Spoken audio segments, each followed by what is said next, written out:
Hi, my name's Viv, and this is Brendan. We're here from Catalysr, presenting Migrapreneur stories. Today we're here with Syed. How are you going, Syed? I'm going well. Thank you very much for having me. Oh, it's a pleasure to have you. Just by way of introduction, I'll give you a brief, embarrassing introduction. Syed is an engineer, climate change enthusiast, social entrepreneur, and low-carbon solutions professional. His social enterprise, Water Democracy, focuses on developing and distributing low-cost, user-focused water purification solutions in water poverty-stricken areas. That's quite the introduction, Syed. How about you tell us a bit more about yourself and how you managed to get into water democracy?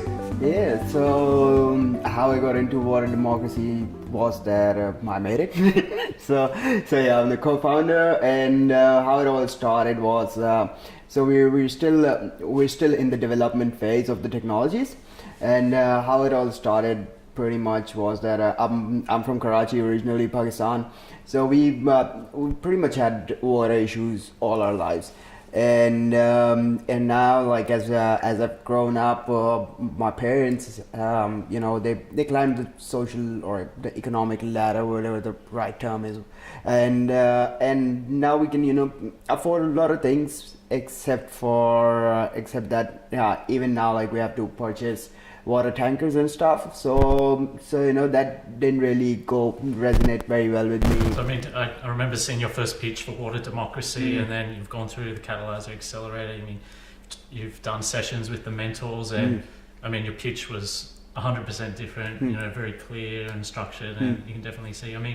What other, I guess, lessons have you learned from Catalysr around the nitty-gritties around startups? So one lesson that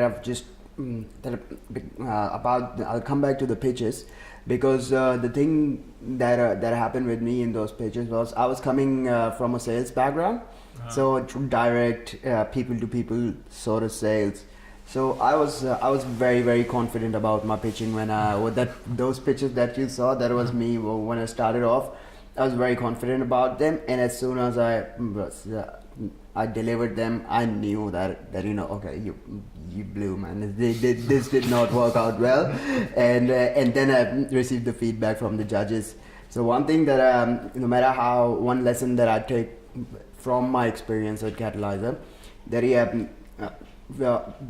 bouncing off ideas, just going to those people who have been there, who have done those things, going to them, talking to them, and just if nothing, just bounce it off of them. That can help you heaps. And the mentors at Catalysr were very, very much available for us as early stage entrepreneurs to do that, and that really helped shaped me in having that sort of character in my pitches and everything, that I could go ahead and pitch on a lot of other big stages, including Young Social Pioneers. That pitch practice ended up getting me $10,000 later on. So that really helped. Yeah. Wow. Looking at people who might be thinking about applying to the Catalysr program, did you have any reservations before you applied to join the cohort? And do you have any reflections, having been through the program, to people who are maybe looking at joining? Oh yeah, I did have some reservations because I'd already invested a lot of time and money on education, and my biggest reservation that I think a lot of other migrapreneurs will have probably is that, okay, so I've come to this country and I'm already 100K or up, or like 70K or up, whatever degree you're doing here, in terms of my investment, and already spent this amount of time to build up my skills from the institutions over here. And after that, when you think of like more education, at the end of the day, it is investing in your skills.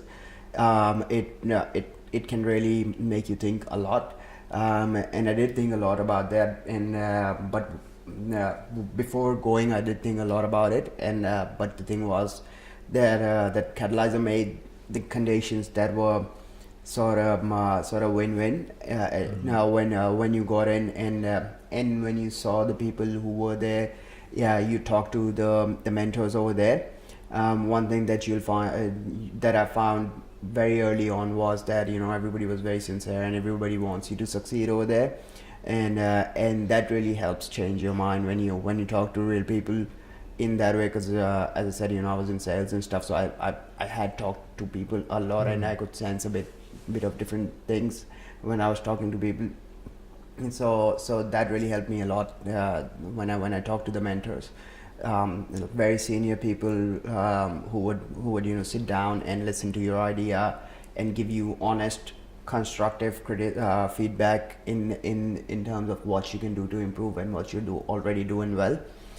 Those things were very, very helpful to me. It seemed to me like that. Yeah, but I can invest a few more months on my skills and education in that way, and it might take me a long way. So I mean, obviously you got a lot of value from the mentors at Catalysr. I mean, with such a big vision and obviously a product, I mean, what can you tell us about your lessons from team building and building the team for water democracy? I mean, it's such a long process and a big mission. Yeah. What kind of stories and lessons can you tell us about team building? Yeah, so in team building, so I started off alone, and then so after that, one more person joined in. Nuz joined in. He's my co-founder, and then I've got the third person is about to join in. Just don't want to announce his name yet, because we're still talking about some stuff. Hot off the presses, guys. Yeah, and also people have been in and out as volunteers or and those sort of capacities. There have been a lot of people helping me out. So team building, one thing that I found, because in Catalysr I worked with a lot of other startups as well, and I was always interacting with them and asking questions, because some of the other ones they would have a bigger team, but they wouldn't be doing as well as me flying solo, because they would have their team issues. So in Catalysr, what I learned from like when you see like there are 5 other startups and you've got a big sample size to compare yourself to and to ask from, that okay, so you guys have a big team. How did you guys end up finding each other out? How to find co-founders and how to separate the sort of good ones from the bad ones, those sort of things. So in Catalysr we had a few sessions on it as well.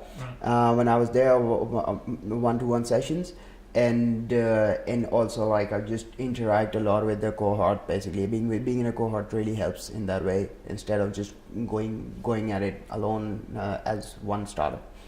Yeah. And I guess speaking of that cohort, do you still keep in touch with many of the other startups and the mentors? Yeah. So some of the mentors, maybe not all, but yeah, I do, and same goes for the cohort as well.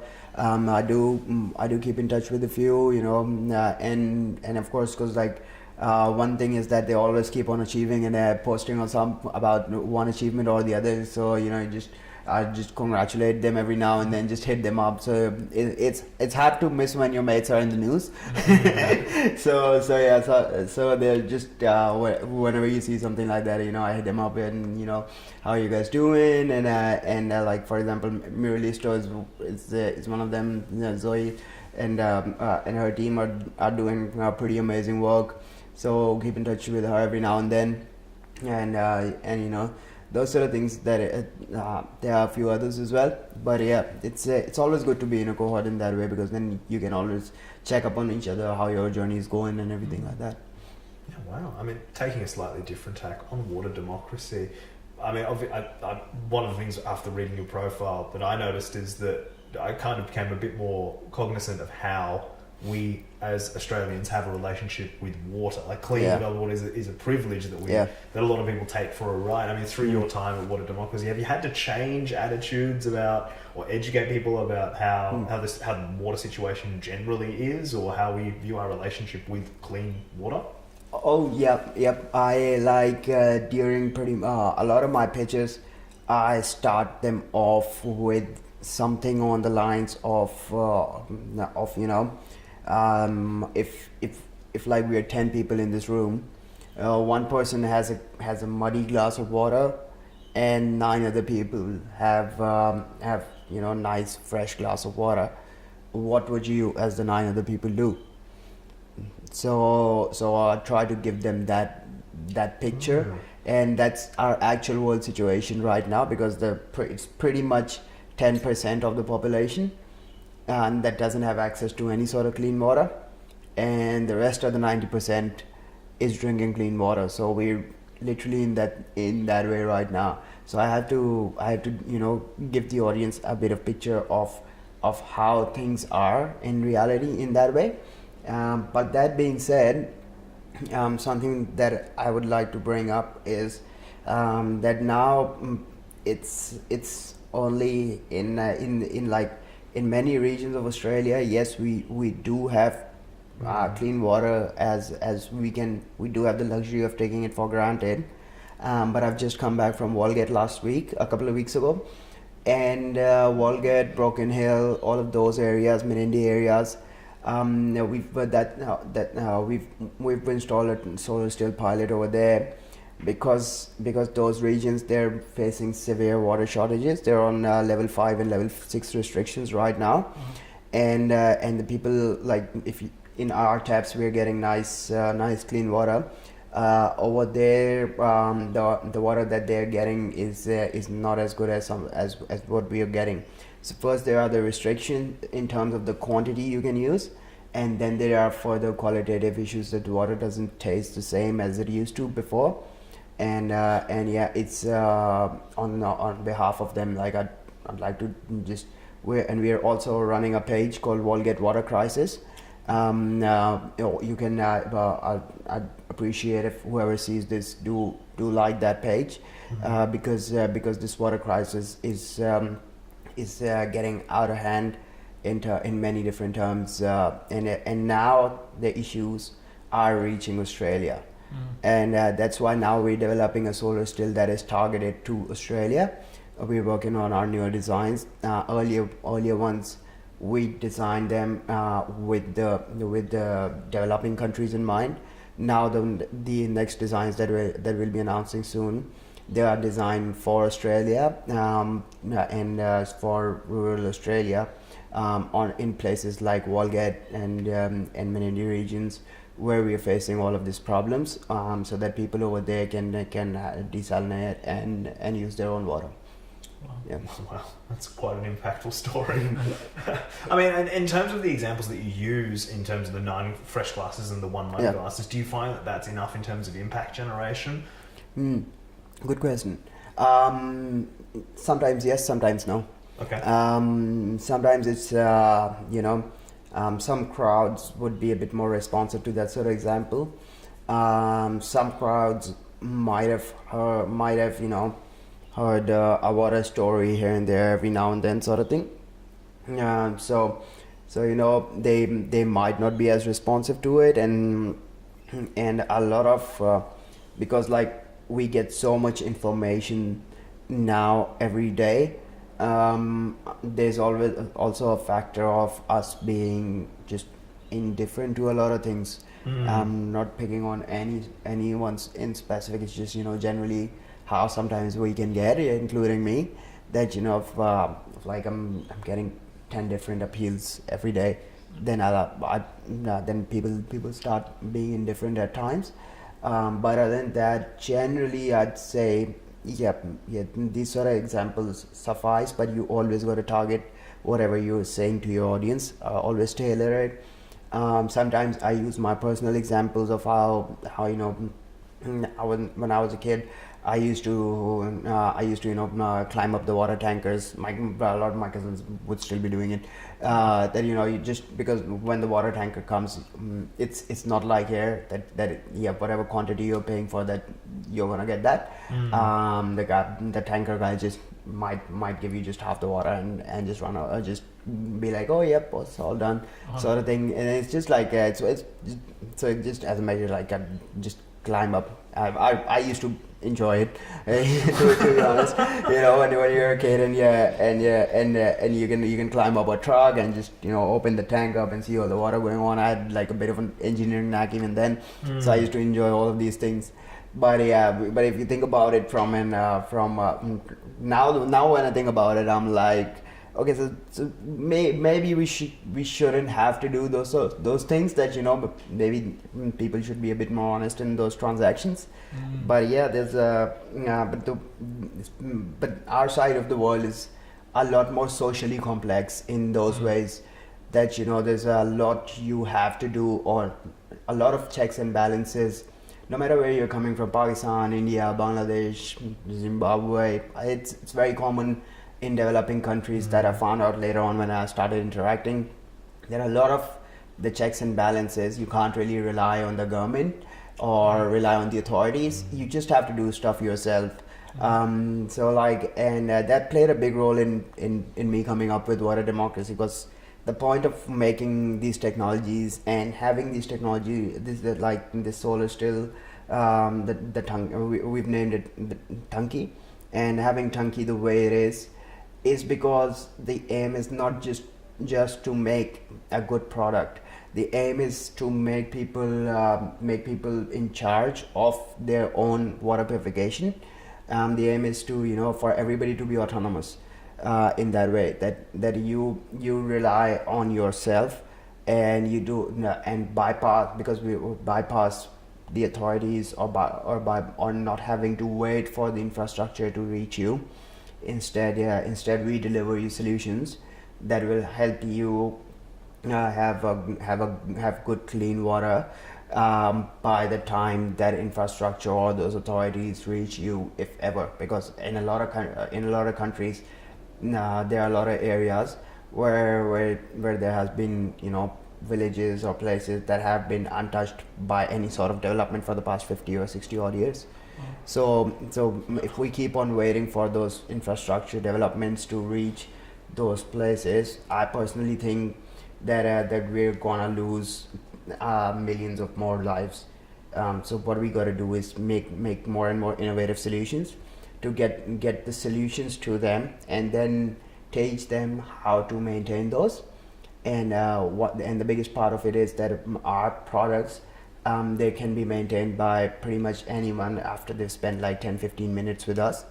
You don't need a special tech guy or an engineer flying to you, like in a lot of other solutions. You as a farmer, as a carpenter, or anyone with a bit of a knack to do this sort of stuff, you can actually end up maintaining it by yourself for like 10-15 years. Wow. Fantastic. Wow.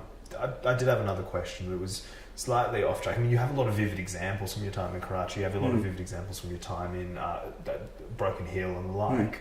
I think, personally speaking at least, what I find is that when you start any new venture, business or otherwise, motivation is one of those things that really does run out sometimes quite quickly, and it requires a lot of sustenance. Would you say that your experience as a migrant, particularly those earlier days climbing the water tanks, has sort of been the tinder that continues to light the fire to push forward with water democracy outside of sort of the machinations of the business running itself? Yeah, they play a big role. Plus, news channels really help. News channels, that's an interesting source. Okay. Yeah. Whenever you turn on the news, as you read in my bio, it's I'm also a climate change enthusiast. Yeah. Unfortunately, there's no point in taking any names, but this. But when I got into and started learning about climate change, my perception of a lot of the authorities and their work was different, especially in Australia, considering this is a developed country. When I came here, I did not expect the same. I didn't set the same bar what I would set from leaders of a developing country. Right, I had set a higher bar when I came to Australia for the leaders here and everything like that. But there are issues like climate change and everything where unfortunately the authorities are just completely denying it. That it's and not it's one thing to not take action on something, but it's another to completely just say nope, it's not happening. So when you see that sort of response, and then you've got your political issues in US as well, where they're also denying it. So when you have that at very high level authorities, that actually sort of motivates me. I'd say that because then it makes me think that it's a tough road, but this road seems to be something that has to be done, at least for the time being. We gotta come up with solutions that will not just help mitigate climate change, but there's a very, very strong case of adapting to it now. That's I'm a believer in both mitigation as well as adaptation, because we've the numbers are out, and there's the things are probably gonna get worse from what we are seeing. The response from the authorities isn't helping in making that any better, and our biggest shot at reducing the impact of those disasters is to now have a significant effort in adaptation solutions, as well as work on mitigation. Yes, we gotta mitigate, but we are at a point where now we gotta prepare to adapt. Sorry if that's a buzzkill. That is a comprehensive answer to my question. Yeah. Really inspiring work what you're doing. Looking forward to seeing how the pilot program goes, and all the causes and websites that you mentioned, guys, will be in the show notes that you can check out at the bottom of the episode. So I'll let Viv take it away. One last fun question, as always promised. If you had a superpower, and you could only choose one superpower, and you can't have the one to have all the superpowers, what would it be and why? Can I give a boring answer to that? You can give as boring or as interesting one as you want. Look, give your answer. Tell us your story. It's as I said, it's a bit of a boring answer, a bit of a cliche, but yes, it's simple as that, man. I'd like to fly. I got late while coming here as well. All right, it's like I live in Sydney. There's so much traffic here. I live in Karachi. There's so much traffic over there. Then I spend thousands of dollars every year to fly home. Right, I can ask for like some sort of unique superpower or something like that. But yeah, if I get my flight sorted out, if you can help me fly and stuff at good speeds, that's also a condition. Yeah, I want to fly at good speeds, and then I'll be a happy superhero. Yeah. I thought your answer was going to be Aquaman for sure. Yeah, or like Captain Planet. I was going on those vibes. I already know how to swim. You got that side sorted. Yeah. The water's all sorted. I just feel that I need to give you a gift of frequent flyers points, and I've gotten you halfway there. Yeah, that's welcome, man. Whenever, just any gifts are welcome always. Well, there you go, folks. If you want to donate any frequent flyers points to Syed, please feel free. And make sure you like our Water Democracy Facebook page. You'll be getting all of our updates from there. Our new designs are going to be released soon.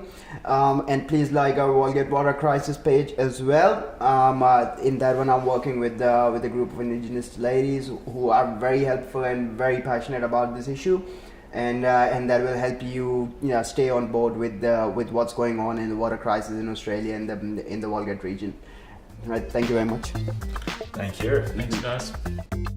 Hey team, thanks for tuning into that podcast. This podcast is brought to you by Catalysr. Catalysr is an award-winning pre-accelerator program for refugees and migrants who wish to start their own startup. If you're interested in applying for the Catalysr program, you can head to the website catalysr.com.au, find out a bit more about what we do. Thanks so much for tuning in.